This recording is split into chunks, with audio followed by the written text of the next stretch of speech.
Empezar a hablar. Enrique, ¿vos vas a decir algo o empiezo yo? Enrique, moderador. No, no, yo me encargo más que nada de la parte técnica, Ok, así que entonces no hay problema. empiezo la transmisión yo, digamos. Dale, perfecto. Cuando me digan, ¿eh?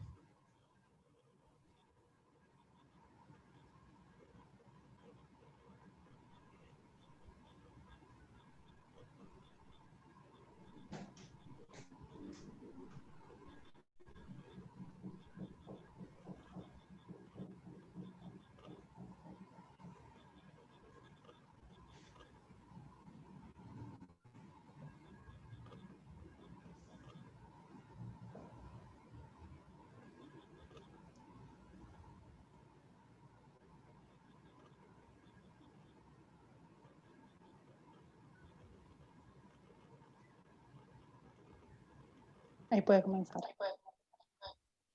¿Empiezo? ¿Sí? Bueno, muy bien, buenas tardes. Muchas gracias por estar acá en esta presentación del libro Los actos administrativos aduaneros automáticos, editado por la editorial Marcial Pons, a quien le agradecemos, y del doctor Horacio Félix Alais. Queremos agradecer, además de la editorial Marcial Pons, su presencia y su aporte. Agradecer también a la Universidad Austral, que siempre, como siempre ocurre en este tipo de eventos, nos ha prestado su casa, en este caso en forma virtual, para este magno evento. Eh, Pienso que un libro es siempre motivo de festejo, y en este caso el festejo es múltiple, porque en primer lugar este acto quiere ser o pretende ser el primero de los eventos que el estudio Alais Torres Brizuela pretende convocar para festejar sus 20 años de vida. Y entonces el festejo también es un motivo de agradecimiento a todos aquellos a quienes confiaron para nuestra tarea y nuestros criterios. Es de esperar que en lo que vuelva a la normalidad podamos celebrar también de otras maneras, pero siempre con la idea de reflexionar sobre cuestiones aduaneras. Eh, por ejemplo, estos conversatorios eh, que, este, que tienen que ver con cuestiones vinculadas a la operativa y al derecho aduanero. En este caso, les solicitamos o les sugerimos que nos sigan en las redes para ir comentándoles estas novedades. En segundo lugar, lo que queremos festejar también no solo es el aporte intelectual de lo que significa la elaboración de un libro, sino como en aquellos cantores de gesta de la Edad Media, también celebrar la experiencia, el aporte de tantas jornadas de estudio y de preocupación por las cuestiones inherentes al buen servicio aduanero en este caso. Parece ser que un proverbio hindú dice que un libro abierto es un cerebro que habla.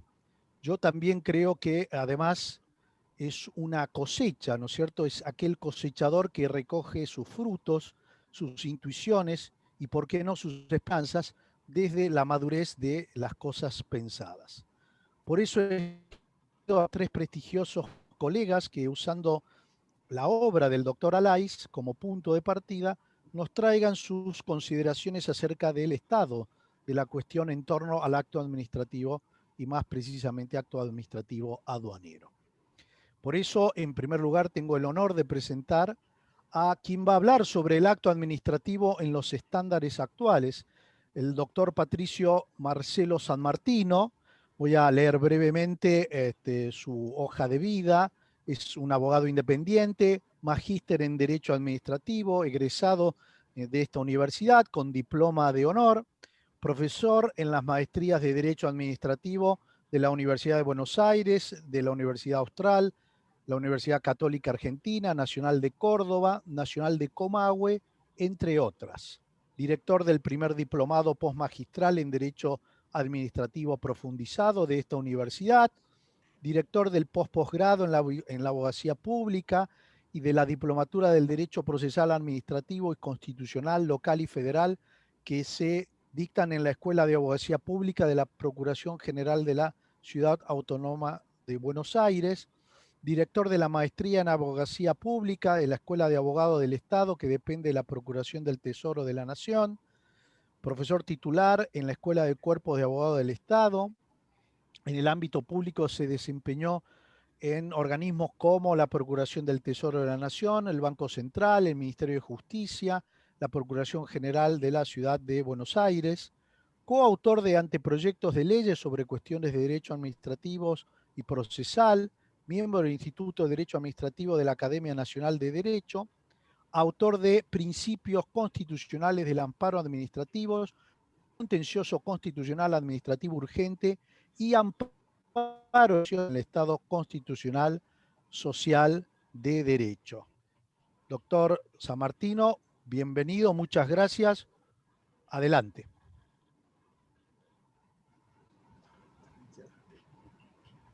Está muteado, doctor. Listo. Ahí está. Muy buenas Gracias. tardes, muchas gracias Ricardo. Buenas tardes, doctor Alais. Buenas tardes, estimados profesor Pablo Garbarino, doctor Enrique Barreira. Ciertamente me siento muy honrado, Horacio, por la invitación para participar en este momento. Realmente me complace mucho. Hemos compartido momentos en espacios académicos dentro de esta misma universidad, muy intensos, por cierto, hace algunos años, pero la verdad que los recuerdo bastante, ¿no? Porque teníamos intercambios muy interesantes, así que valoro mucho el gesto que has tenido de convocarme para que pueda hablar brevemente de algunos temas de acto administrativo. En ocasión de este libro, Los actos administrativos aduaneros automáticos, un libro muy interesante, muy bueno. Hay algunas cuestiones que ahora vamos a tratar, pero quisiera brevemente, sin referirme a lo que nosotros podemos tener como una mirada inicial del acto administrativo. Una mirada inicial del acto administrativo que nos permita a nosotros, en alguna medida, reconocer cuáles son las bases que nosotros extraemos de esa ley de procedimientos administrativos y de la jurisprudencia que se fue labrando en torno a ese título tercero de la ley de procedimientos administrativos. Lo primero que nosotros tenemos que tener en cuenta, voy rápido porque el tiempo no es suficiente, así que es escaso, así que vamos a hacer rápido esto, es que el acto administrativo, en definitiva, o la administración, está jurídicamente inhibida de desarrollar una actividad material que pueda generar un límite o una restricción si no existe previamente un acto administrativo. El acto administrativo precede precisamente esa actividad material que pueda limitar o que pueda restringir alguna situación jurídica activa. La segunda base que encontramos de la teoría del acto administrativo es que el acto administrativo es una declaración bastante particular porque es el producto de un tipo de función, la función administrativa, función que a la vez está llamada a satisfacer, a gestionar lo que es los intereses generales o el interés público. Declaración, que es producto de una función particular, que está llamada a producir efectos directos sobre los particulares, pero que básicamente tiene como finalidad inmediata la satisfacción de los intereses generales. En tercer lugar, ese acto administrativo, que es una de las formas como se formaliza la actividad administrativa, ese acto administrativo tiene la particularidad de que por sí mismo el acto modifica la situación del particular, modifica el status quo del particular. De modo tal que el acto podrá generar una situación favorable o desfavorable, que esta es quizás la clasificación más importante, generar situaciones jurídicas activas o pasivas. El acto lo produce por sí mismo sin necesidad de pasar ante los tribunales judiciales. Por sí mismo el acto modifica generando situación activa o pasiva. En cuarto lugar, vamos a encontrar que el régimen del acto administrativo se estructura a través de un elenco de piezas indispensables. Un elenco de piezas indispensables. Advertimos que al decir piezas indispensables nos estamos refiriendo a lo que técnicamente se conoce como requisitos iniciales.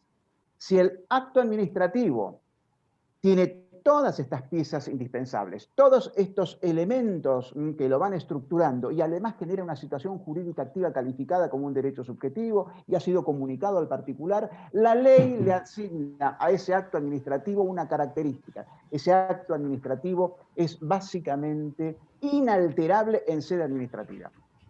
Antaño se lo conocía como cosa juzgada administrativa, hoy hablamos de la estabilidad del acto administrativo, pero básicamente lo que me estoy refiriendo es a la inalterabilidad del acto en función de la situación jurídica activa nacida de ese acto. Esto aparece claramente en el artículo 18, cuando se refiere a los actos que en definitiva cumplen condiciones esenciales de validez. Ahora, claro, si ese acto administrativo en su estructura carece de una de estas piezas indispensables, o padece un equivalente funcional, que es el vicio grave en alguna de estas piezas indispensables, la ley establece un deber, le impone un deber a la administración, que es el deber, en alguna medida, de expulsar el acto del mundo jurídico. Aquí es importante siempre retener la idea de la diferencia que existe entre ilegitimidad e invalidez, nulidad e ineficacia. Conceptos que son bastante parecidos, que parecen anudados y que parecen todos primos hermanos, pero que son distintos. Cuando hablamos de ilegitimidad del acto administrativo, nos estamos refiriendo a la discordancia del acto con las normas que lo condicionan. Esta ilegitimidad puede ser grave o puede ser leve. Ahora, cuando hablamos de invalidez, estamos hablando de la declaración formal de esa ilegitimidad por la autoridad competente. En general va a ser la administración o puede ser el Poder Judicial.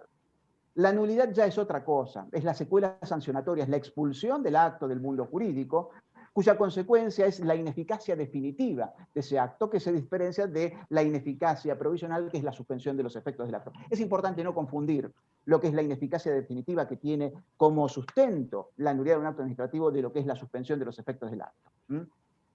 Bien, decíamos entonces que si el acto administrativo carece de una de esas piezas indispensables, elementos esenciales del artículo 7, o si se produce su equivalente funcional, que es el vicio grave, ese acto debe ser, según la ley, debe ser retirado del mundo jurídico. Y le impone a la administración la obligación, el deber, mejor dicho, el deber de anular por sí ante sí ese acto administrativo. La Corte ha señalado con esto que cuando estamos en presencia de esta situación es un imperativo para la administración el restablecimiento de la judicialidad, a través de esta declaración de nulidad. Claro está que si se produce una situación prevista en el mismo artículo 17, en el cual se genera una situación activa a la cual se le da estabilidad a este acto administrativo, vamos a denominarlo irregular, la administración no tiene la facultad, sino que tiene el deber de impulsar en sede judicial la pretensión anulatoria correspondiente. En octavo lugar, en séptimo lugar, vamos a encontrar que en el régimen del título séptimo, el acto administrativo se presume legítimo. ¿Qué significa esto? Que se supone que ha sido dictado con arreglo del principio de legalidad para algunos, de juridicidad para otros, de legitimidad para otros. Esa suposición implica considerar con respecto al acto administrativo que concurren todas las piezas indispensables, que concurren la competencia, la causa, el objeto, los procedimientos esenciales y sustanciales previos, la motivación y la finalidad. Cuando hablamos entonces de presunción de legitimidad del acto administrativo, estamos hablando de la suposición de que ese acto fue dictado con arreglo a las normas que lo condicionan, en este caso el artículo 7º de la Ley de Procedimiento. Frente a esta situación que genera la presunción de legitimidad, se produce una consecuencia que la Corte desde hace muchos años, a partir del año 1941, lo ha trabajado mucho. Dice que el particular frente a esto tiene la carga de alegar y de probar si impugna este acto administrativo, si lo considera que es ilegítimo. Es decir, que el particular le incumbe la carga de alegar y probar. Y también en este mismo fallo que estamos señalando, es un fallo bastante antiguo, pero que vale siempre la pena recordarlo, que es caso Ganadera Los Lagos, la Corte señaló que el juez carece de la atribución de declarar de oficio la nulidad de los actos administrativos, de modo tal que en el Código de Vélez declaró inaplicable el artículo 1047 al ámbito de los actos administrativos. Otro de los caracteres que va a aparecer en este acto es la obligatoriedad que deriva de su ejecutividad, que se diferencia de la ejecutoriedad. La ejecutividad implica la obligatoriedad, la exigibilidad de ese acto administrativo. En cambio, cuando estamos hablando de ejecutoriedad del acto administrativo, nos estamos refiriendo, que está considerado en la ley, nos estamos refiriendo a lo que es la facultad que tiene la administración de materializar por sí misma ese acto administrativo, salvo alguna excepción que está bastante ambigua cuando se refiere a la naturaleza del acto o cuando lo establezca la ley. Pero el principio, según la ley de procedimientos, es la ejecutoriedad de este acto administrativo. Todo este esquema de ordenación se completa a partir del título cuarto, que establece que para impugnar o para solicitar la revisión judicial del acto administrativo, el particular no solamente tiene que agotar la vía administrativa, con lo cual debe interponer los recursos en el plazo que corresponde, sino que además debe postular la pretensión procesal administrativa dentro de un plazo limitado que se denomina plazo de caducidad. Si ustedes han seguido lo que yo acabo de señalar, muy brevemente explicado, es prácticamente lo que uno puede extraer de la teoría del acto administrativo plasmada en la Ley de Procedimientos Administrativos. Ahí vamos a ver que, por un lado, esta teoría del acto plasmada en los artículos 7º y siguientes, de alguna manera establece un esquema de ordenación que tiende a limitar la prerrogativa pública y genera una básica previsibilidad en cuanto a cómo va a actuar la administración en relación con los particulares, pero también, si han visto en algún aspecto, se va a presentar como una primaria garantía de protección a los derechos que nacen de ese mismo acto administrativo. Ahora, todo esto que de alguna forma está explicado de manera muy sistemática, muy esquemática, pero que guarda absoluta correlación con lo que es la Ley de Procedimientos Administrativos, en definitiva, es una derivación secuencial necesaria de las vertientes que han informado este acto. No solamente la jurídico-institucional y política en sus orígenes con la Revolución Francesa, que era más que nada para deslindar las competencias, sino básicamente la idea de que veía el acto administrativo como un equivalente de la sentencia judicial, cosa que aparece luego en el Instituto de la Cosa Juzgada Administrativa o en la ejecutoriedad, o como aparece en el Ganadero de los Lagos, el equivalente o por lo menos la cierta relación que existía con la teoría del acto jurídico. Si uno va siguiendo el desarrollo de lo que ocurrió básicamente con lo que es el acto jurídico en la Argentina y lo que ha sucedido con el desarrollo de la función judicial, básicamente la vinculada con la función más delicada que tiene la Corte, que es el control de constitucionalidad, uno va a poder apreciar que en estos últimos 3 o 4 lustros, básicamente, todo el régimen del control de constitucionalidad ha variado. Lo que eran las reglas clásicas hoy han exhibido una importante modulación. La idea de caso no es la misma de la que teníamos hace 20 o 25 años, hoy es mucho más abierta. Ya sea por el desarrollo naturalmente de los nuevos derechos que fueron reconocidos por la Constitución, por el desarrollo de las nuevas legitimaciones en función de esos derechos, por la existencia de procesos que vamos a llamar procesos preventivos, como la acción declarativa de inconstitucionalidad o el amparo preventivo, pero vemos que la noción de caso es realmente mucho más amplia en función de la protección de determinado tipo de derechos. Casi el límite de ese caso contencioso se va a presentar en los denominados procesos estructurales. Pero si uno sigue avanzando va a encontrar que el control de constitucionalidad en algunos casos no va a requerir un gravamen actual, como ocurrió en el caso Bussi. O sea, pensando la Corte, dice, bueno, se puede volver a producir una situación parecida a esta, de modo tal que existiendo gravedad institucional resuelva aunque la cuestión sobreviene abstracta. Y vamos a ver también que el control no solamente va a operar sobre normas, sino va a operar sobre omisiones. Y no solamente va a operar sobre normas portadoras de presunción de constitucionalidad, sino también sobre normas portadoras de presunción de inconstitucionalidad. Y vamos a ver también que el Tribunal Judicial tiene habilitado la posibilidad de ejercer un control de constitucionalidad de oficio que había sido negado desde el 41 hasta el 2001. Y también va a poder desarrollar un control de convencionalidad de oficio. Rodríguez Pereira, del 27/11 de 22. Y a partir de ahí vamos viendo que la función judicial, a partir de esas mismas bases que van en paralelo con la teoría del acto administrativo, han desarrollado un esquema mucho más cercano, más compatible con la Constitución vigente. Y lo mismo ocurre con otra de las fuentes, otras que de alguna forma han influido en el acto administrativo, al acto jurídico. A ninguno de nosotros se nos escapa que hace 5 o 6 años tenemos un nuevo Código Civil, y si ustedes toman el segundo fundamento del anteproyecto del Código Civil, van a advertir que ese segundo fundamento se refiere a la constitucionalización del derecho privado. Y eso se reflejó en todos los institutos de ese Código Civil y comercial. Pero sin embargo, nosotros continuamos desde 48 años con ese mismo régimen legal del acto administrativo. Y aquí me detengo un poco, desacelero la marcha y me hago estas preguntas. O sea, para cerrar rápidamente este esquema, pero agradeciendo infinitamente acá al amigo Horacio Lais por la invitación. ¿Qué es lo que está pasando? ¿Qué es lo que no está viendo el derecho administrativo y que en parte este libro lo considera? Quizás lo que estamos viendo, o que no llegamos a ver del todo, es que la teoría del acto administrativo, como otros institutos del derecho administrativo, son el producto, son la resultante de la coexistencia de 3 modelos de Estado, algunos antagónicos. Veamos esto. Son 3 modelos Pero recuerden que no son modelos que suceden unos a otros, son modelos que coexisten. El modelo que va a coexistir es el modelo del quiebre institucional, porque la ley, recuerden, la ley fue dictada en tiempos de quiebre institucional. Otra ley que todos conocemos, la ley de amparo, también responde a la misma época.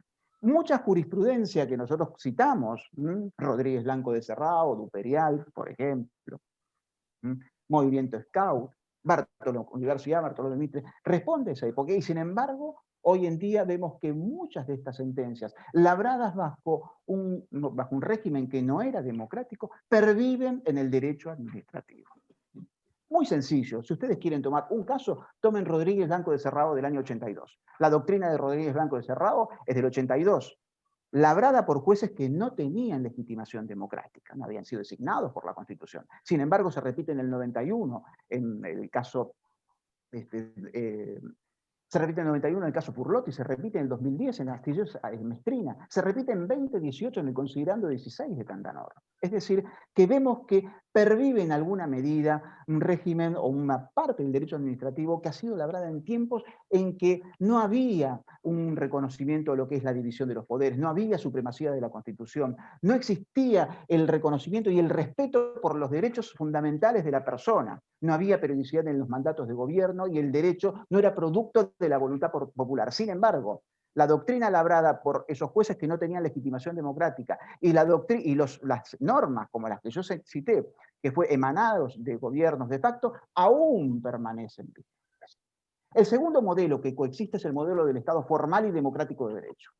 Un modelo básicamente formal, en el cual tiene la debilidad, o tiene tres grandes debilidades ese modelo, que es el que básicamente nosotros hemos aprendido en la facultad, del equilibrio entre prerrogativas y garantías, un modelo que tiene, aunque no se dice mucho, equilibrio sobre qué, y ese modelo del Estado formal y democrático de derecho, y sintetizo este punto, tiene tres grandes debilidades. La primera gran debilidad del modelo del derecho administrativo en el Estado formal y democrático de derecho es la pervivencia de muchas de las construcciones labradas en tiempos de quiebre institucional. La segunda gran debilidad que tiene el régimen de derecho administrativo de Estado formal y democrático de derecho reside precisamente en que es muy permeable, ha sido muy permeable, o sigue siendo, a los intereses sectoriales. Quizás el artículo 9, inciso P de la ley 27328 es una muestra clara de esto que estoy señalando. Y la tercera gran debilidad, que es la que me interesa puntualizar, es que el régimen del derecho administrativo en el Estado formal y democrático de derecho es básicamente indiferente y neutral a la naturaleza de los derechos que pone en juego la relación de uso administrativa. Y también es indiferente a las necesidades que esos derechos están llamadas a satisfacer. A partir de ahí vamos a encontrar un tercer modelo, es el modelo que denominamos modelo que se extrae de la Constitución convencionalizada, el modelo del derecho administrativo en el Estado constitucional social de derecho. Un modelo que se pregunta muchas cosas. Una de las cuestiones que se pregunta este modelo está relacionado con lo que vamos a denominar la tríada basal material. ¿Cómo influye la tríada basal material del derecho administrativo? Dignidad de la persona humana, derechos humanos fundamentales, principio pro persona, sobre toda la estructura del acto administrativo que nos referíamos antes. Y si uno se pone a ver, piensa advertir que esta tríada basal material del derecho administrativo en el Estado constitucional se proyecta sobre cada una de las parcelas de la teoría del acto administrativo y la transforma y genera nuevas dudas. Una de las dudas que genera es precisamente la que el doctor Alaiz trata en este libro. Una de las dudas que genera precisamente se vincula con los actos administrativos de elaboración automática. Los actos administrativos automáticos o automatizados. No por el desarrollo como producto de la tecnología, sino que lo que bien se pregunta y se cuestiona el profesor Alaiz se relaciona con las garantías relacionadas con estos actos automáticos. Horacio Alaiz hace una referencia y pone el acento en que sería inapropiado este tipo de actos en relación con la actividad discrecional de la administración, a lo cual se le agrega a esta situación que bien la puntualiza en el capítulo 5, que lo recomiendo porque se relaciona específicamente sobre el acto automático en materia aduanera. Lo que cabe también agregar sobre esto, que bien lo trata el doctor Alaiz, es lo relacionado con las garantías previas respecto de los actos administrativos automáticos desfavorables. Me parece que es central que el acto administrativo automático no sea el caballo de Troya del modelo 1 sobre el Estado constitucional.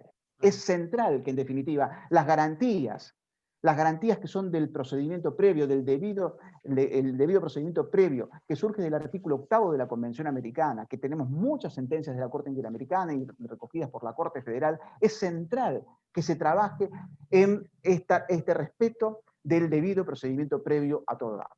No solamente esto, sino también la motivación. Pero bueno, aquí voy a cerrar este punto para no desarrollar más allá de esto, con palabras del querido Horacio, en el cual nos señala lo siguiente: la automatización de procesos operativos o decisivos no puede trasladarse a cualquier actuación administrativa. En este sentido, la automatización es más viable en el ámbito de las potestades regladas que en el ámbito de las potestades discrecionales. Y agrega, la automatización de procesos como una manifestación más de la adaptación de los procedimientos presenciales a su tramitación electrónica requiere una norma habilitante con rango de ley, es decir, desde la perspectiva de la reserva de ley. Coincido plenamente contigo, Horacio, te felicito por tu trabajo y muchísimas gracias, Ricardo, por esta invitación. Muchas gracias. Muchas gracias, doctor Sammartino. Gracias por medianamente completar el tiempo. Sé que ha hecho un esfuerzo, pero estamos muy agradecidos. Sin presentar al segundo de los panelistas que gentilmente accedió a nuestra invitación. Es el doctor Enrique Barreira, quien nos va a hablar del acto administrativo en el procedimiento aduanero, su problemática actual. Confieso que me ha costado también resumir su enjundioso y frondoso currículum. El doctor Barreira es abogado egresado de la Facultad de Derecho de la Universidad de Buenos Aires, socio fundador del estudio BRCB Abogados, asesor legal en la Administración Nacional de Aduana durante bastante tiempo, 9 años, miembro de la comisión que modificó la ley de aduana, la ley 21.369, y miembro de la comisión redactora del Código Aduanero de la Nación, árbitro designado por la República Argentina en los tribunales ad hoc del Mercosur, integrante de la comisión encargada de estudiar el anteproyecto de ley de transporte multimodal para la República Argentina, miembro fundador de la Academia Internacional de Derecho Aduanero, miembro de número del Instituto Argentina de Estudios Aduaneros y expresidente de esa institución, director de la revista de Estudios Aduaneros, órganos del Instituto Argentino de Estudios Aduaneros, profesor de posgrado en distintas universidades y profesor en el curso de posgrado de la Escuela de Cuerpo de Abogados del Estado de la Procuración del Tesoro y autor de numerosos y enriquecedores artículos. Enrique, gracias, bienvenido. Bueno, gracias por haberme invitado a este acto. Creo que es importante el libro. El libro toca, como decíamos al comienzo, le dijimos a Horacio, temas que son de suma importancia. Creo que es un temazo. Y yo lo conozco a Horacio de hace bastante tiempo, cuando compartíamos el departamento, entonces Departamento de Asuntos Jurídicos de la Aduana, y reconozco sus valores. Por lo tanto, voy a ir directamente a que ustedes lean el libro y yo voy a hacer algunos comentarios marginales sobre el tema. El libro habla de una cuádruple A. Son los actos administrativos, aduaneros, automáticos.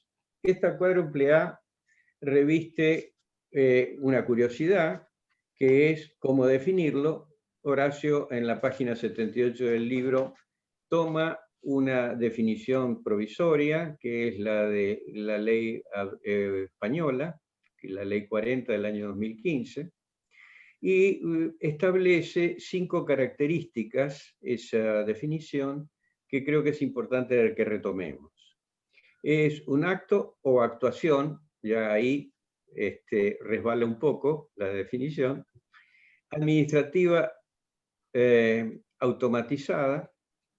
El segundo punto es realizada por medios electrónicos. El tercer punto es por una administración pública, lo que quiere significar en el idioma argentino es por la administración pública que de la jurisdicción que correspondiera. El cuarto punto es en el marco de un procedimiento administrativo. Y el quinto punto es en la que no haya intervenido en forma directa un empleado público. Este punto es muy importante.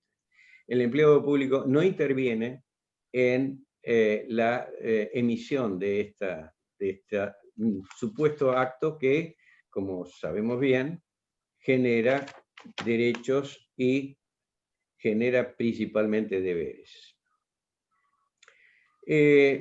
Allá por hace muchísimos años atrás, estoy hablando de la década del 70, cuando yo estudiaba Derecho y ya me había recibido, pero estaba tratando de pulirlo,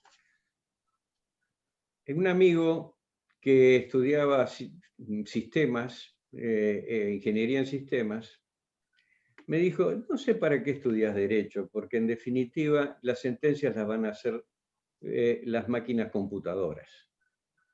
¿Cómo? Y sí, muy fácil, vamos a tomar las leyes, tomamos la jurisprudencia aplicable a las leyes, el supuesto de hecho que vos mencionás lo tenemos calibrado. Ante ese supuesto de hecho vemos cómo se subsume en la ley y cómo lo trata la jurisprudencia. Ahí, a través de un link entre esos elementos, se establece cuál es la sentencia que corresponde.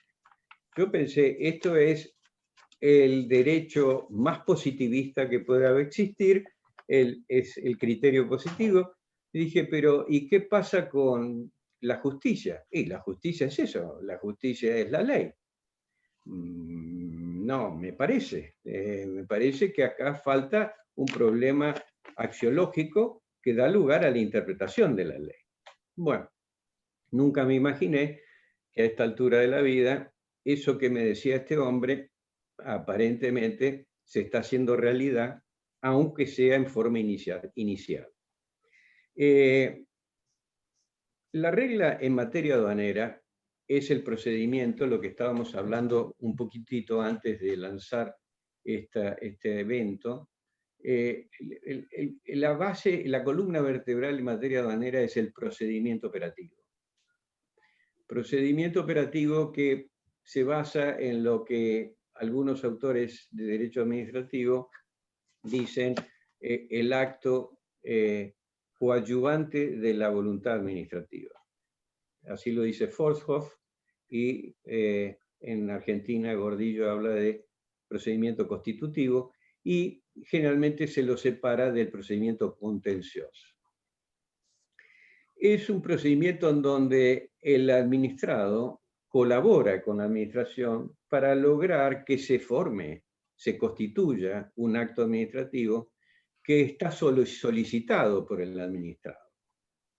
Entonces, el caso típico es el caso donde yo solicito mi jubilación, en donde pido al Estado que, cumplidos determinados elementos que acredito, se dicte un acto administrativo que me brinde ese beneficio.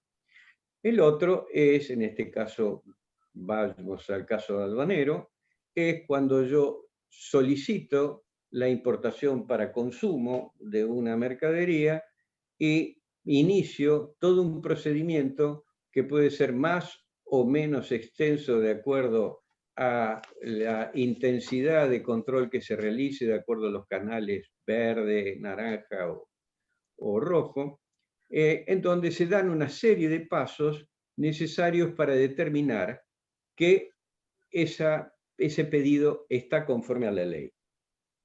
Si está conforme a la ley, me darán el libramiento, que es, en definitiva, el acto administrativo final en virtud del cual se permite el retiro de la mercadería. Esto es esencial porque muchos de los casos en donde se aplica esta cuádruple A son casos en donde hay básicamente requisitos necesarios para proseguir con un procedimiento de estas características. Y yo, para ser práctico, me parece que no hay nada mejor que traer algunos casos que yo he vivido, y la verdad que no me han sido gratos, pero creo que es importante revivirlos para aquellos que todavía no lo han vivido. Empecemos por algo que yo no viví, pero que recuerdo claramente. En el año 1993 se establece el Sistema Informático María, que es la madre de este aparato sistema del cual Horacio está hablando, en virtud del cual se creó el Sistema Informático María y se puso en regla el SIM, y el SIM lo que establecía era la necesidad de poder efectuar una declaración informatizada. La declaración informatizada necesitaba de dígitos o sistemas a través de códigos que permitieran una rapidez en el manejo de la mercadería declarada, y se modificó entonces el modo de declarar de la mercadería que debía ser descripta por aquella mercadería que debería ser incluida en una descripción ya existente y a través de un código que era numérico, que era la clasificación arancelaria del sistema armonizado. Esto generó dos problemas, y es el hecho de que la declaración aduanera incorrecta o inexacta del artículo 954 empezó a aplicarse ya no solo al que declaraba fácticamente una mercadería que no era la que se decía tener, sino que además se castigaba al que no conocía muy bien los tejes y manejes de lo que es el sistema armonizado, que no es nada sencillo. Es decir, empezó a dejar de castigarse solamente por una negligencia en la descripción o por una mentira, y pasó a castigarse también por no haber aprendido bien las lecciones del sistema armonizado. Es decir, la ignorancia técnica del tema. Pese a eso, la gravedad de las penas que estaban establecidas en ese momento, que eran para aquellos en donde uno hacía un desarrollo con un lenguaje, digamos, cotidiano, se empezó a aplicar con la misma severidad con que era responsable quien prácticamente era negligente si no lo declaraba bien, a aquel otro que, siendo muy diligente, desconocía el sistema de clasificación o los rincones que trae aparejados un sistema como es ese. En el caso, en el año 1999, perdón, el Tribunal Fiscal de la Nación dictó una sentencia que fue sumamente importante, me parece, que fue el caso Disporteco, el 24 de febrero de 1999. En el caso Disporteco, el importador tenía posibilidades de declarar de acuerdo a ciertos dígitos SIM o códigos, cerca de 5 posibilidades. Esas 5 posibilidades daban 4 que estaban no exentas, y una que estaba exenta, que era la no válida. En realidad, lo que determinó el tribunal es que el hombre declaró una, pero en realidad la que él declaró no podía declararla porque el programador no la había incluido dentro de las ventanas posibles de declarar. Entonces aquí una mala programación me deja a mí sin posibilidad de efectuar la declaración espontánea que yo quiero hacer. Esto, cuando en el año 2005 se hablaba de modificar el Código Aduanero, yo lo planteé en el Instituto Argentino de Estudios Aduaneros, y el instituto se presentó a la aduana y colaboró con la aduana en la redacción de una norma que permitiera que esto pudiera ser salvado. Eso fue el origen del actual artículo 234 en sus incisos 3 y 4. Esos incisos 3 y 4 quiso solucionar este tema, pero no solamente referido a la clasificación, sino a cualquier diferencia que no permitiera una correcta inclusión dentro del régimen tributario, aduanero o de control o de prohibiciones. La aduana esto no lo reglamentó adecuadamente y hoy en día creo que es en cierta manera frustrante no ver cómo funciona como se quiso determinar. El otro caso que sí lo padecí es el de una empresa que, en virtud, alentada por el plan de activación energética en el año 2015, se instaló, se constituyó y para poder establecer la instalación de ciertas plantas energéticas. Obviamente, las inversiones que debían hacerse no se fabricaban en el país, muchos de los elementos se importaron. Cuando se empieza a importar para cumplir con determinados plazos. Esos plazos estaban establecidos en el régimen y presenta la famosa CIMI, que no fue otra cosa que una lamentable reiteración de las DEJAI, Declaraciones Juradas Anticipadas de Importación, que implicaban una licencia para importar. Fue rechazada la CIMI. En esa época la CIMI era rechazada por sistema informático, no se daba razón de por qué se informaba, y había que ir a conocer cuáles eran las dependencias de la administración pública que tenían el problema. Así se llegó a la dependencia de la AFIP y se le dijo, no, hay dos códigos que ustedes están violando acá. ¿Cuáles es? Y uno, no se ve la relación entre el débito y el crédito fiscal. ¿Por qué? Porque ustedes no están pagando IVA y ustedes están, sin embargo, generando operaciones que tienen que pagar IVA.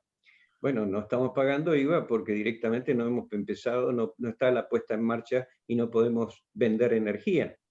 Y consecuentemente no hay IVA. Bueno, el otro problema es que no tienen antigüedad suficiente. Bueno, ¿cómo vamos a tener antigüedad suficiente si estamos colaborando para instalar una planta? Bueno, presenten una nota. Se presentó una nota. En definitiva, durante un mes no pudieron despachar la mercadería. Al cabo del mes, solucionado el problema, al mes siguiente volvió a suceder exactamente lo mismo. Todo a través de las cuádruple A. Eran actos administrativos aduaneros automáticos que generaron mucho daño en ese punto. Luego se presenta y oficializa el despacho de importación. Les aclaro que no es ningún chiste, es la misma empresa. Presenta el despacho y el despacho resulta aceptado, pero con una multa de un 1%. ¿Por qué? Bueno, porque en realidad se había excedido en el plazo de 15 días para presentar la solicitud de destinación aduanera que establece el artículo 217 del Código Aduanero. Entonces me llaman y me preguntan, ¿qué hacemos con esto? Le digo, bueno, contemos los días porque me parece que hay un error. Efectivamente, el programador se había olvidado de que había un día feriado, un asueto especial en el interín, y como consecuencia de eso, el programa consideraba que estaba vencido un plazo que todavía no había vencido. Otro mes de tener que presentarse, no por medios informáticos, no ante personas que no existen, sino personas de carne y hueso que había que buscar con lupa para poder plantear un tema que era obvio que se debía a la cuádruple A que estamos comentando. Otro tema que fue muy duro fue uno que sucedió en el año 2014. En plena guerra contra el campo, se despacha un buque con trigo a Brasil y resulta que ese buque con trigo a Brasil, la autoridad de la AFIP consideró de que no se le había pedido autorización verbal, como se solía exigir en esa época, y por lo tanto no tuvo mejor idea que apretando un botón bloquear el quit y dejarla como muerto civil a la empresa que había hecho semejante cosa. Esa actitud generó un pedido de amparo ante el juez federal competente y como, digamos, la AFIP no quería bajar los brazos, lo que hizo fue iniciar una acción de contrabando para poder justificar que el bloqueo había sido, había tenido sentido, porque claro, un error en materia penal, en la medida en que uno procura de todas maneras cumplir con el sistema represivo nacional, es, digamos, algo que puede llegar a ser justificable. Bueno, terminó, por supuesto, 3 años después o 2 años después, con un sobreseimiento antes de dictar sentencia, y obviamente por que haberse demostrado de que la prohibición no existía, según lo manifestó en su sentencia el juez penal correspondiente. Mientras tanto, la empresa estuvo durante muchísimo tiempo teniendo que pedir disculpas para que le reimplantaran o restablecieran en el registro de importadores y exportadores, y porque obviamente con el quit o sin el quit no podía comprar, no podía vender, no podía acopiar, no podía exportar, no podía importar absolutamente nada de lo que tuviera. Esto generó una inquietud también que pusimos en conocimiento del instituto cuando se propuso una reforma del Código Aduanero en el año 2018 y se trabajó con una comisión dentro del Código Aduanero y se propuso una modificación de los artículos 119 y 120.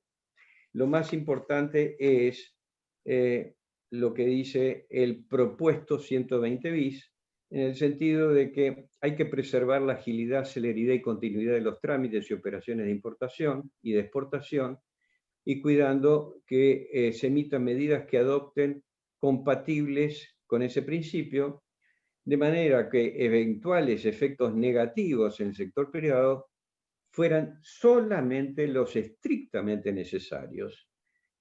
Y además se estableció que únicamente se debería poder suspender a un importador o exportador o a un agente auxiliar en los registros necesarios para ejercer su actividad, o se podría bloquear su habilitación en los sistemas operativos correspondientes a través de medidas preventivas contempladas en este ordenamiento y que estuviera debidamente fundada en la eventual comisión de un delito o de una infracción tipificada en este código. En otras palabras, si hay una infracción o un delito, entonces habrá una justificación para interrumpir el comercio. Si no hay una falta, no se justifica interrumpir el comercio. Este es el proyecto de nota, entre otras muchas cosas, que además procura revitalizar lo que hoy en día está en un decreto reglamentario, el decreto 1001, que es la necesidad de que no se demoren los trámites en materia aduanera sobre pretexto de pedir autorizaciones o pedir aclaraciones. Esto es algo que cuando se hizo el Código Aduanero se consideraba innecesario ponerlo porque es de la raíz del sistema aduanero la rapidez. Y por eso es que esto que es ralentizar absolutamente todo el planteo, hacer lentificar el sistema operativo y demás, me parece un horror. ¿Qué es lo que nos demuestra estos pocos casos que acabo de mencionar? Nos demuestra que Alay tiene razón. Este es un problemón.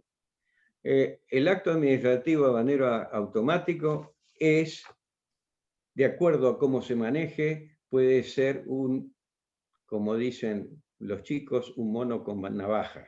Es decir, depende de quién maneje la navaja, puede ser muy útil pero también puede ser terriblemente nocivo. Yo, en honor a la brevedad, quiero terminar diciendo que el problema está en que, como habremos visto, un sistema informático como este, que está hecho para la celeridad, en los casos que les he mencionado, se usó para demorar. Y eso sucede con las licencias, sucede con el SIMI, como acaban de ver, sucede con bloqueos y esconden grandes arbitrariedades. ¿Por qué? Porque en principio lo que debemos tener en cuenta, hablando de derecho administrativo, es que la prerrogativa tiene que estar balanceada con los derechos individuales que nos da nuestra Constitución Nacional. Y eso es lo que debemos respetar. No nos enamoremos de las herramientas, sino que enamorémonos de los principios. Eso es mi terminación a este tema. Y muchísimas gracias por haberme ofrecido la posibilidad de explicar algo de este libro que recomiendo seriamente. Muchas gracias. Gracias. Muchas gracias, Enrique, muy amable. Y bueno, quiero dar paso entonces al tercer panelista, agradeciéndole desde ya su presencia, al doctor Pablo Garbarino, quien nos va a hablar del control judicial del acto administrativo. El doctor Pablo Garbarino es abogado, egresado en la Universidad de Buenos Aires, juez vocal en el Tribunal Fiscal de la Nación en la vocalía de la 16ª nominación desde el 2011. Con anterioridad se desempeñó como secretario letrado de la Corte Suprema, como secretario también anteriormente a cargo de la Secretaría 22 del Juzgado Nacional de Primera Instancia en lo Contencioso Administrativo Federal, número 11. Es director del posgrado de Derecho Aduanero, Cambiario y de Comercio Exterior en el marco del convenio de la Facultad de Derecho de la UBA con la Asociación de Abogados de Buenos Aires, profesor titular de la asignatura Derecho Aduanero en la Maestría de Derecho Tributario en la Facultad de Derechos en la sede de Buenos Aires y San Isidro.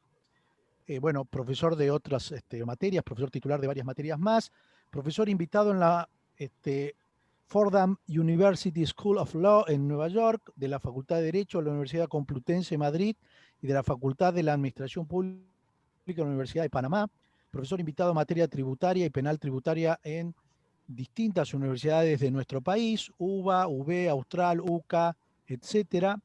Es director del suplemento de Derecho Tributario del sitio El Dial y suplemento de Tribunales Fiscales. Es coordinador de la Comisión de Tribunales Fiscales de la Asociación Argentina de Estudios Fiscales, autor de numerosos artículos y libros en coautoría y conferencista en la especialidad tributaria. Doctor Pablo Garbarino, muchas gracias. Le cedo la palabra. Bueno, gracias Ricardo, buenas tardes. Agradezco a la universidad y en especial agradezco y felicito al doctor Horacio Arraiz. Para mí es un verdadero honor estar en su presentación, haber sido elegido para ser parte del panel, junto a dos prestigiosísimos doctrinarios, como son los doctores San Martino y un prócer del derecho aduanero que lo es para todo, como el doctor Barreira.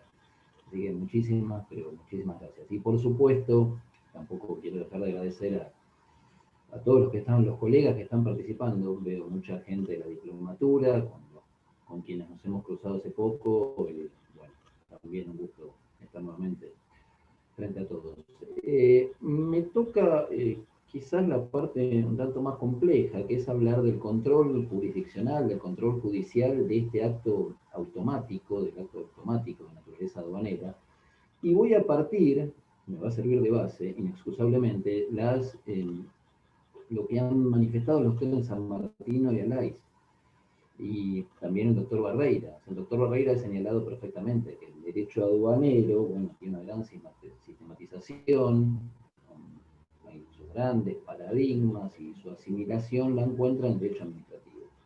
Y el derecho administrativo, como ha sostenido el doctor San Martino, bueno, tiene una ley propia, la ley de procedimientos administrativos, en la cual está regulado el acto administrativo, o sea, las características, los requisitos, etcétera, que debe reunir todo acto administrativo. Y el primer sentencia que me puede dar quizás no sea el nombre apropiado, es que el acto administrativo aduanero automático no guarda, no respeta ninguno de esos requisitos. En segundo lugar, lo que nos comentó el doctor Barreira no es ciencia ficción, para nada, ¿no? Está muy avanzado este sistema, se está usando, ya entiendo que superó la fase experimental. El sistema se llama Prometea, es el más avanzado que tenemos en el país. Y es aquel que no sabemos el objetivo último de este sistema, ¿verdad? Si es agilizar los procesos, perfecto. Ahora, suplantar al juez en el dictado de la decisión definitiva, y en este aspecto yo no lo veo aplicable, es decir, entiendo que viola todo lo que hemos conocido hasta ahora en cuanto a tratados, en cuanto a derecho constitucional y por supuesto también derecho aduanero y desde ya el derecho administrativo. O sea, está el sistema de Prometea. Ahora entiendo que nunca puede suplir al juez en el dictado de la sentencia, que puede coadyuvar al juez al dictado de la sentencia es otra cosa. Ahora, suplir el intelecto, suplir la voluntad del juez, eso entiendo que no lo debiera hacer una máquina. Sí puede coadyuvar, incluso tener coadyuvar al conocimiento del juez al dictar sentencia, no a suplirlo. Esto de la digitalización, que bienvenido sea que ha llegado, en este momento, en especial después de la pandemia, ha tomado un vuelo propio, una dinámica propia, de la cual no vamos a poder salir. Donde yo presto servicios en el tribunal tampoco. O sea, lo hemos adoptado casi como natural. O sea, ahora es natural hablar, no del acto aduanero automático, pero sí hablar de la tramitación digital. Y para ver si es natural o no, bueno, debemos analizar la naturaleza. O sea, esto dentro de la digitalización, la automatización es una parte natural que la debemos tomar como tal sin cuestionar ninguno de los aspectos. Y yo aquí entiendo que hay derechos inexcusables en cabeza de los administrados, en cabeza de aquellos que se someten al procedimiento aduanero, que siempre debemos respetar. El derecho de defensa es irrenunciable. Pero además, esto de analizar lo natural, de analizar la naturaleza, nos tenemos que remontar ya siglos atrás. Me quiero remontar a Kant. Kant analizó esta cuestión, no de la digitalización, sí de la naturaleza. O sea, él analizó el mecanismo de la naturaleza.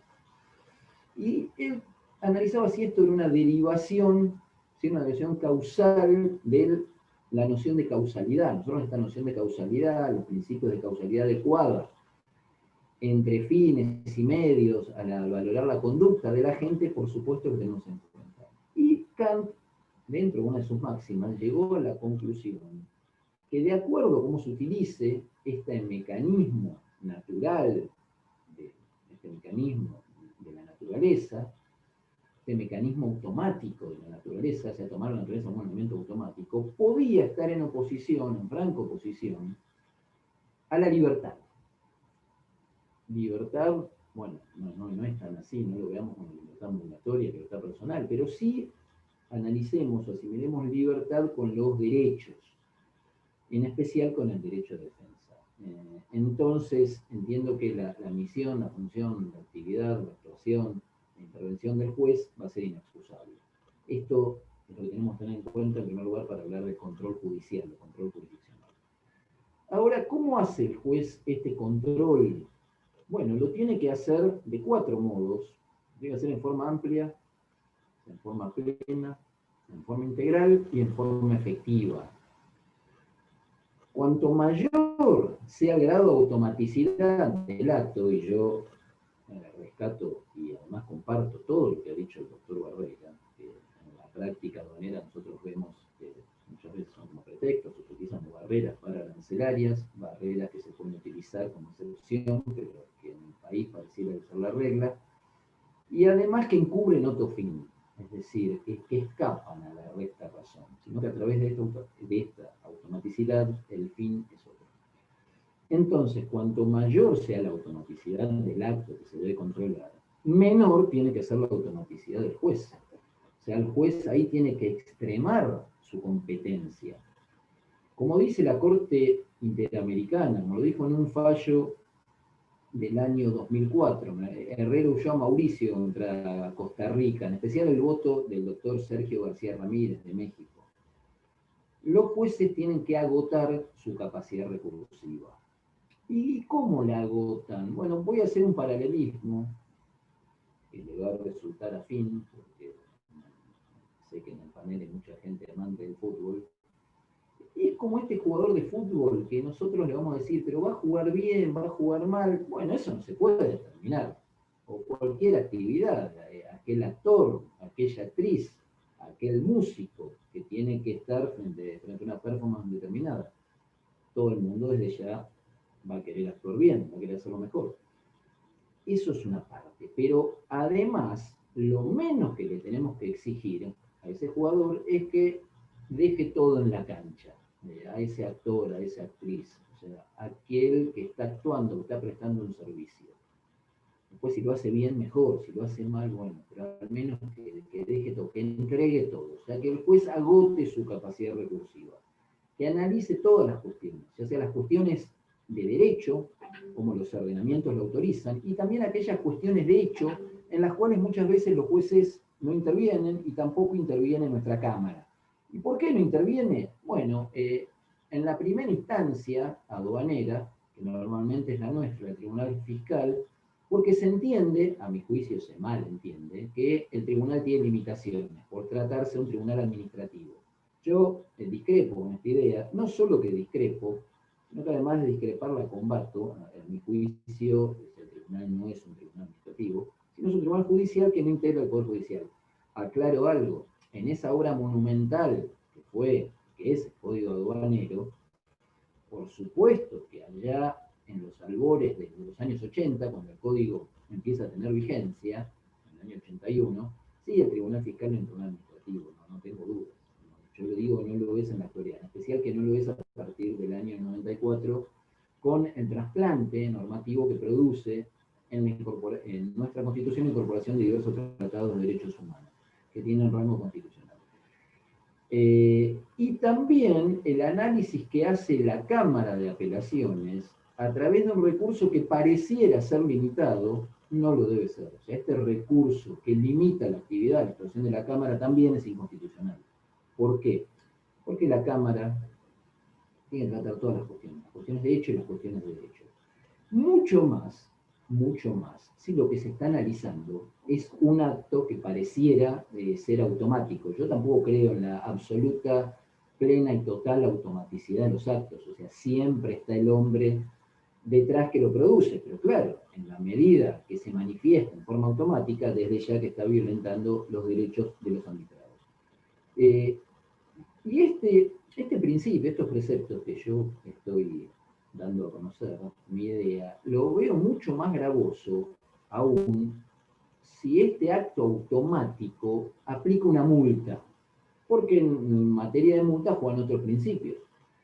Y también hago alusión a la materia sancionatoria, a la multa, porque tanto en materia impositiva como en materia aduanera, nosotros tenemos contemplado el instituto de la multa automática. O sea, el 1053 del Código Aduanero, el inciso E habla de la multa automática.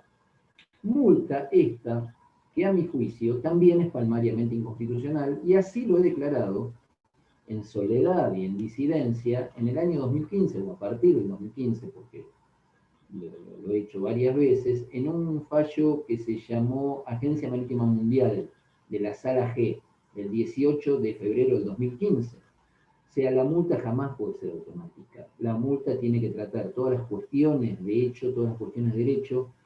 Los argumentos del contribuyente tiene que posibilitar, tiene que permitir en forma absoluta el derecho de defensa del contribuyente. Y después, una vez que el contribuyente se haya defendido, que se hayan atendido sus pretensiones, que se le haya dejado producir la prueba, este acto sancionador, más allá de la competencia de quien en definitiva lo ejerza, lo ejecute, debe fundar la conducta del administrado y discernir, determinar si ha actuado a título de culpa o si ha actuado a título de dolo, pero esto es inexcusable. Cosa que el auto aduanero jamás va a poder hacer. O sea, el acto automático jamás lo va a poder hacer. Jamás lo va a poder hacer. Entonces estaría violentando principios de otra raigambre, de otra tutela superior incluso al acto aduanero automático de contenido meramente tributario. En definitiva, la actuación de la justicia, la actuación del tribunal en forma posterior es esencial, es irreemplazable. Nosotros cada vez más vamos hacia la automaticidad de los procedimientos. En el tribunal en la actualidad tenemos 3 tipos de procedimientos. El viejo, el clásico, el viejo procedimiento, aquel procedimiento que guarda sustento en el soporte papel, en el soporte físico, el que conocemos todos, aquel expediente viejo, pero a partir del 2 de mayo del año pasado también tenemos otro expediente, el que llamamos EJE, Expediente Jurisdiccional Electrónico. Y claro, el proceso, en ese expediente tipo digital, la automaticidad es mayor. Pero esto es un buen ejemplo, pero no suple la actividad posterior del juez. O sea, el juez sigue haciendo la sentencia, el juez del tribunal, como lo hizo históricamente.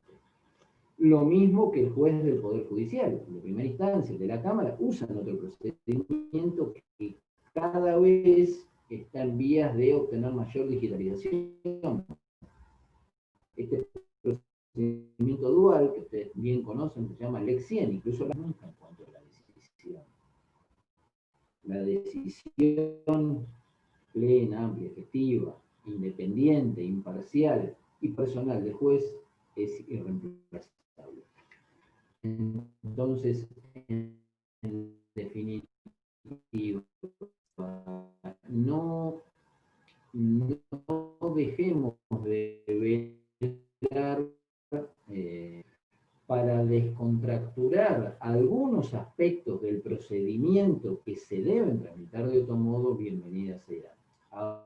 Ahora, esto se pasa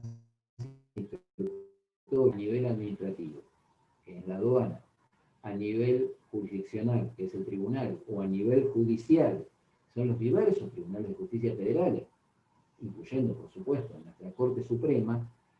La automaticidad solo debe quedar en materia de trámite del recurso, jamás en materia decisoria. Incluso, a pesar del nuevo mundo, la Constitución sigue siendo la luz que lo va a seguir iluminando. Y bueno, muchas gracias nuevamente, un honor participar, felicitaciones Horacio, y ahora abrimos la etapa más importante, que es la preguntas. Bueno, muchas gracias, doctor Pablo Garbarino. Bueno, como moderador tengo una pregunta y se la quiero hacer ya, y le doy la palabra a Horacio, pero si quieren tenemos poco tiempo, pero abro simplemente el debate. Yo recuerdo que en el año 2000 que hice una salida de la aduana y me iba a la FAS privada, hice un curso de actualización de Derecho Aduanero en la Universidad Austral y presenté ahí un trabajito que se llamaba Remedios Legales Tardíos.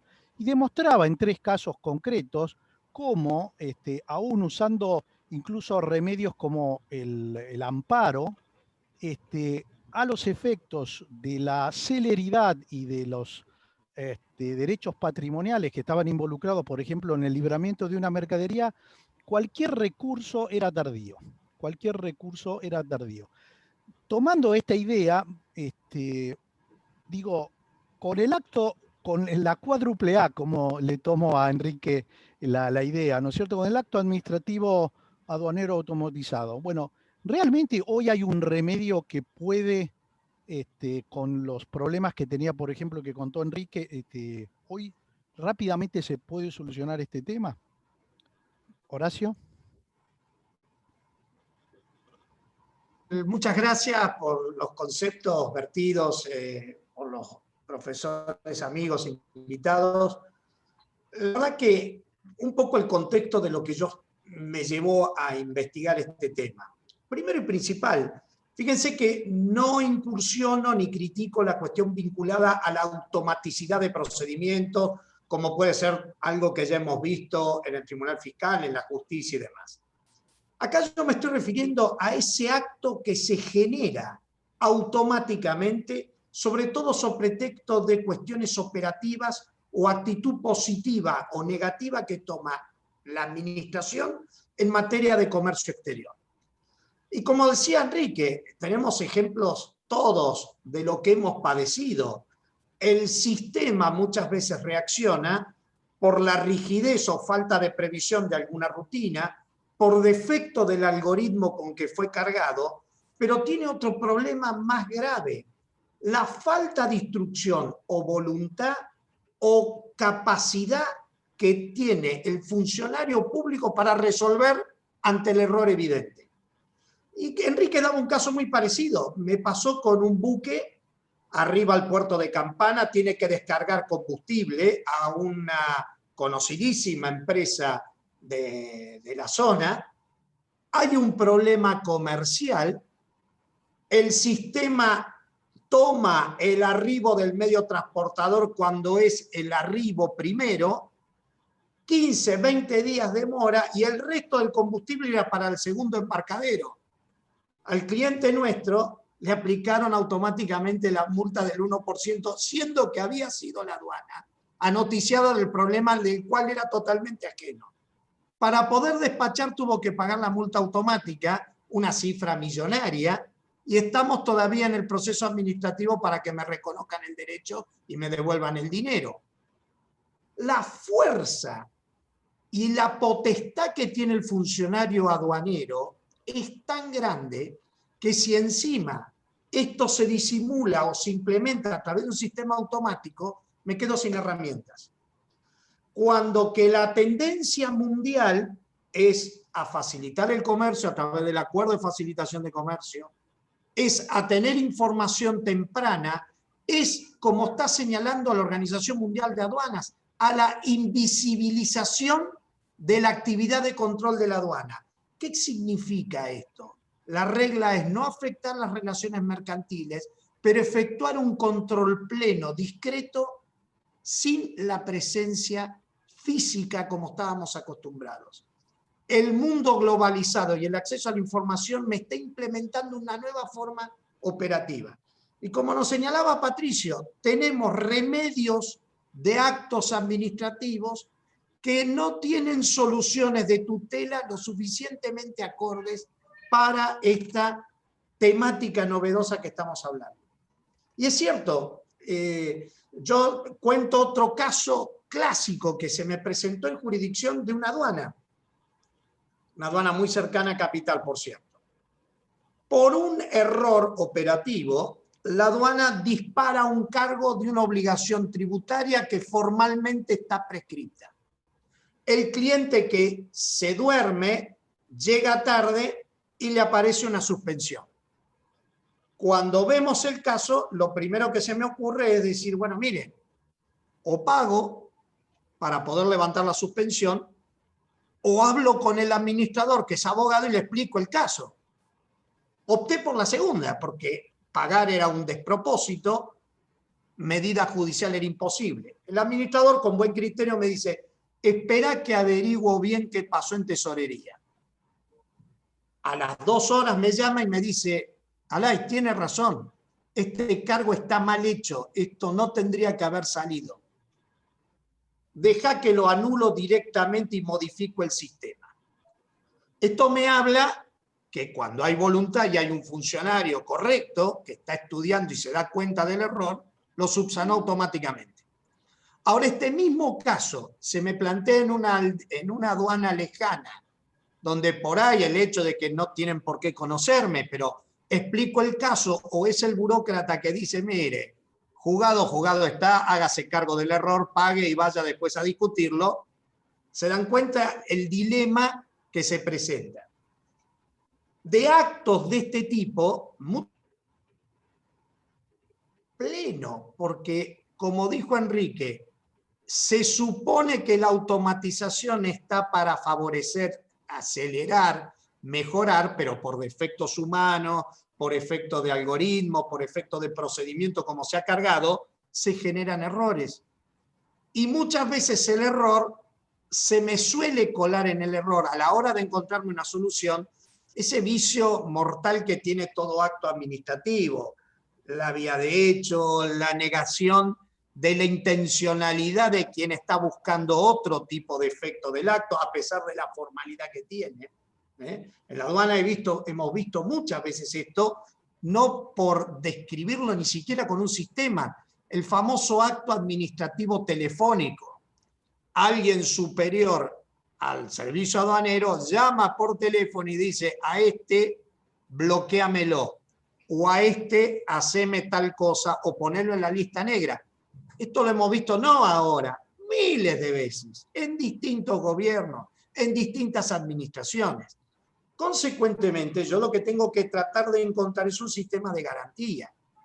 Ni hablar, tomando este tema de la prioridad de derechos fundamentales. ¿Cuántas veces habrán visto que en la aduana inexplicablemente demoran el ingreso de drogas importantes, drogas oncológicas, elementos que son fundamentales para atender sobre todo cuestiones de salud, cuestiones que son básicas, ¿no es cierto? Y que sin embargo se quedan demoradas por defectos, porque nadie reclama, porque nadie se encarga, o porque probablemente en muchos casos a nadie le interesa, ¿no? Esto es algo que uno dice, bueno, el sistema tiene que tener otra dinámica, ¿no es cierto? Y desgraciadamente, en todas estas cuestiones, ustedes habrán visto que son bastante recurrentes, intentar medidas cautelares, con el tema vinculado a al no otorgamiento de la CIMI, volvemos a repetir esquemas que se habían dado en el año 2015, 2014,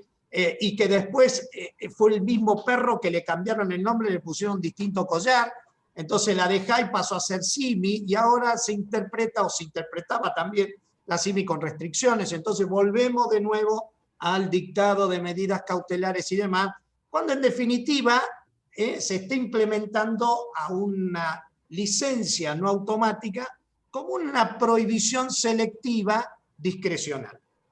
Y yo puedo entender que obedece a porque no hay más dólares, pero es difícil el sistema. Entonces, ¿cómo lo justifico? Y hacen algo que es peor, ni siquiera emiten el acto administrativo, ni por bueno ni por malo, porque si por lo menos me dijeran que está malo, tengo derecho por lo menos para ir a recurrirlo, pero no, es el limbo, el silencio total. Entonces, ¿cómo opera el silencio? ¿A favor mío? ¿Me lo denegaron? ¿Está opinado? Y consecuentemente, en medio, camiones parados, contenedores, terminales que están cobrando cargos. Así que esto es un poco, digamos, la inquietud. Es evidente que el acto administrativo automático de estas características es una suerte de realidad. Muchas veces me ha tocado la desagradable labor de casi tener que ir a hablar a una de las altas jefaturas, porque ya sabíamos que de ahí había salido el problema, y directamente decir, bueno, mire, voy a venir con un escribano para que me certifique que fue usted el que dio la orden. Bueno, no, la situación no tiene que llegar a mayores. Y obviamente, delante de uno en el ordenador, desbloqueaba. Y digo, ¿cómo es esto? ¿No? Entonces, en comercio exterior, esto es grave. Esto es grave. Es precisamente donde yo mayor garantía. Me acuerdo una frase que se le escuché hace muchos años a Enrique Barreira cuando nos enseñaba que el derecho aduanero se encabalga en una infinidad de relaciones privadas comerciales o vínculos jurídicos entre privados, particulares, sociedades. Y todo eso tiene que ser muy delicado. De hecho, en el Código Aduanero encontramos un montón de delicadezas cuando la aduana no le interesa el concepto de quién es propietario de una mercadería, habla de disponibilidad jurídica, cuando respeta la propiedad de las personas, de las mercancías, por eso instaura un sistema de despacho de oficio, cumpliendo con una serie de requisitos. Pero también se muestra el poder y la discrecionalidad que tiene el funcionario, que tiene un sentido, obviamente, tiene un sentido esa potestad que le otorga la ley, pero que también tiene que estar balanceada en el respeto de los vínculos y de los institutos que el propio código tiene. Así que esto es un poco como reflexión de todo esto. Bueno, muy bien. Lamentablemente no nos queda más tiempo. El debate podría haber seguido y mucho tiempo. Un poco esa es la idea, como les decía, con la convocatoria de la Universidad Austral y con un poco la idea de nuestro estudio también de invitar a conversatorios quizás para el 2021, esperando que sea un poco más normal. Agradeciéndoles nuevamente la disponibilidad a los doctores Patricio Sammartino, Enrique Barreira, Pablo Garbarino, muy gentiles, nos han enriquecido con su conocimiento y con su reflexión, agradeciéndoles a los participantes que han aceptado esta convocatoria de la presentación del libro y por supuesto agradeciéndole a Horacio que ha puesto cabeza y corazón para tratar este tema. Y de vuelta a la Universidad Austral. Muchas gracias a toda la parte técnica también y bueno, ojalá que nos volvamos a encontrar en estas reflexiones y ojalá que haya muchos más libros por los cuales hablar y reflexionar. Gracias a todos y que tengan ustedes muy buenas tardes. Bueno, muchas gracias. Gracias a todos. Gracias.